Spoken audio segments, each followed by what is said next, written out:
I'm Haley B. Miller, and this is Ohio Politics Explained, a podcast where you give us 15 minutes and we give you all the news you need to sound smart and impress your friends. Welcome back to Ohio Politics Explained. Today, we'll discuss new rules for ballot drop boxes, the current state of our congressional map, how transgender issues are dominating the Ohio Senate race, and why House Republicans owe nearly $2 million. With me today is our bureau chief, Anthony Shoemaker. Hey, Haley. It's almost Election Day, getting closer. Almost, less than 3 weeks now, Yeah. Right? Crazy. All right, speaking of elections, let's talk drop boxes. The Ohio Supreme Court ruled this week to uphold a new policy for the November 5th election, which says Ohioans may only return their own absentee ballot via drop box. Secretary of State Frank LaRose said anyone returning a relative's ballot or helping someone with a disability needs to go inside the board office and sign a form. Voting rights advocates sued over LaRose's directive, but Republicans on the court said it's too late to change anything at this point. Remind us where this directive from LaRose even came from. Yeah, I mean, LaRose has been sounding this alarm about ballot harvesting forever, that, saying that this is an issue in Ohio, which we haven't seen a whole lot of any truth to that. But so the concern is like people dropping off multiple ballots at once, that somehow people are stuffing the ballot box. And this is really a big issue for people with disabilities, because before this, they could have, you say your son or daughter or somebody drop your ballot off for you. Now you can't. You can't do that. You can. You just have to, they have go to go inside. Right. Yeah. It's not just pull up and throw it in the box and drive off. Right, which is convenient for a lot of people, and even folks who are just returning like their husband or wife's absentee ballot. But this did kind of stem from a lawsuit over the rights of Ohio voters with disabilities. In state statute, there's a limit on the people who can assist them with voting. It can be a broad range of family members, but it excludes grandchildren. It cannot be a caretaker or a roommate or anything like that. So advocates sued and won in court this lawsuit that said that this limit is not okay.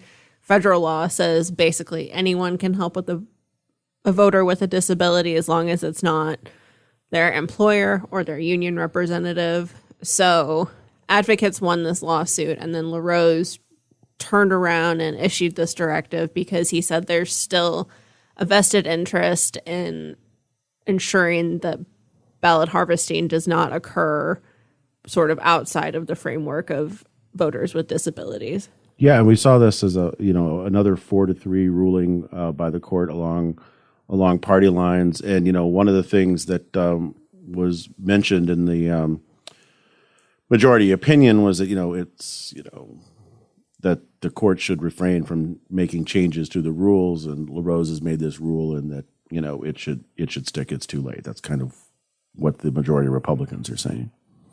Yep. So to recap, if you vote absentee, you can put your ballot in the ballot box. If you're bringing your parents, your husbands, your grandmothers, you have to go inside, sign this form saying, hey, I'm not violating Ohio law.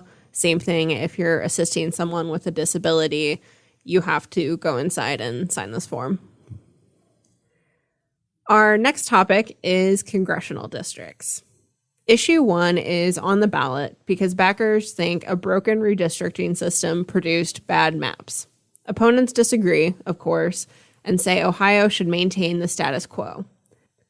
The League of Women Voters of Ohio, which backs Issue 1, dug into some of the odd aspects of our congressional districts. So what do things look like right now? Is our map gerrymandered?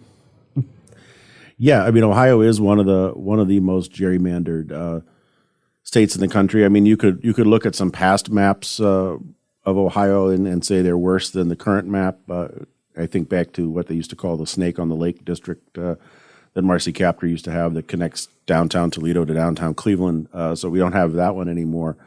But yeah, I mean, there's gerrymandering. Some of the examples are, Cincinnati being connected to Warren County. Those two areas have absolutely nothing in common politically, but that was done to make Congressman Shabbat's district safer for him. He ended up losing it anyway. But yeah, there are examples. But one of the things that we've seen lately is we've got 5 Democrats in the delegation now, which is actually one more than we had before. And so, will issue 1 have an impact on any of those districts by dividing up cities or doing things that that's what the no side is arguing, that that this could end up being somehow worse for minorities. Right now we have 3 African American members of the delegation. Could that change? That's one of the arguments that they're putting out there. A couple other examples that this review pointed to in our current congressional maps is the fact that Delaware County, north of Columbus, is divided up into 2 districts. And the city of Massillon, which has like 32,000 people, Right. has 2 different congressional representatives. So I suppose at some point in Massillon, there's just like you cross the street and you're in a different congressional district. It's kind of odd. Right. I mean, even here where we are in our building in the Brewery District, the street that's right next to us is between Congressman Kerry and Congresswoman Beatty's district. So the thing that's really fascinating about some of this is like the Delaware County issue. That district goes all the way down into southeastern Ohio, into the Appalachian areas of the state. There's very little in common with the people of Delaware County, which is an affluent suburb of Columbus, with the more Appalachian regions. That they face different challenges and different needs. Not to mention just the distance, but the size of the district. Right. Okay, let's pivot to ads in the Ohio Senate race. We hear Senator Sherrod Brown and Bernie Moreno talk all the time about the economy, immigration, and, at least in Brown's case, abortion rights. But transgender issues have become a big thing in this race, thanks to outside ads from a GOP group aligned with Mitch McConnell. The ads misrepresent some of Brown's votes on transgender athletes and gender-affirming care. Brown's campaign clapped back with an ad this week that compares his views to Governor Mike DeWine, of all people. Right. I mean, the number of ads we're seeing around this is astonishing, and a lot of it comes from just the change in culture wars over the last few years. Abortion and gay marriage have become less of an issue for Republicans to win on, and it seems that LGBTQ issues around trans rights and sports and things like that have become kind of the new topic that they're going after. And I talked to a professor from the University of Toledo about this. She specializes in LGBTQ politics and pointed out that this is like the only culture war issues where Republicans have voters on their side, or at least they think they do.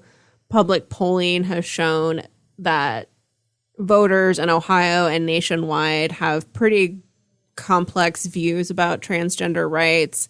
They're kind of skeptical of this idea that transgender athletes should be able to play on teams that align with their gender identity. A lot of people seem to have concerns over gender-affirming care for minors. But when advocates talk about these polls, they point out that there's so much misinformation around these issues. Looking at gender-affirming care for minors, for example, most transgender kids aren't getting transition surgery until after they turn 18. So I think Republicans are trying to, capitalize on that confusion a little bit, maybe in general and in this race, it seems. Yeah, it's a very, there are very, very few transgender athletes playing in Ohio school sports. but the amount of coverage that they're getting and in these ads, you would think that you were talking about a lot of kids. I mean, this is becoming I don't want to say it's kind of blown out of proportion, but it's making it seem like there's way more children going through this than reality. And it's worth noting, too, for listeners who may see Brown's ad pop up, he is very much an ally of LGBTQ rights. His ad kind of, I don't know if downplays is the right word, but it really pushes a more moderate stance. And while these ads have misrepresented the specific votes that they have cited on transgender athletes, things like that, you know, he's been credited for his work helping gay and trans Americans and Ohioans. And so it's interesting to watch him navigate this. Yeah, and, you know, these ads are showing up all over the country, not just in the Ohio Senate race. This has been a topic that Republicans nationwide think they can win over some voters on. All right, finally, let's discuss why Ohio House Republicans owe $1.6 million for an office lease. Under former Speaker Larry Householder, the campaign arm signed a 7-year lease for a space downtown to use as their headquarters. Then Householder and political operative Jeff Longstreth, whose firm also signed the lease, got arrested. House Republicans reorganized once Householder was out of the picture and argued they didn't need to pay for the lease, but a Franklin County magistrate disagreed. Yeah, and, you know, the other thing that's interesting on this is, you know, they reorganized as this Ohio House Republican Alliance, and Republican leadership has been fighting over who controls that money, which is usually used, obviously, for campaigns, and now might have to be used for paying these bills. Just another example of how Republicans can't seem to escape Larry Householder. Even from prison, he's making them pay. And one more thing before you go. If you want to vote for Green Party candidate Jill Stein, your ballot won't count. There was a hiccup with Stein's campaign paperwork because she didn't choose her running mate before Ohio's deadline.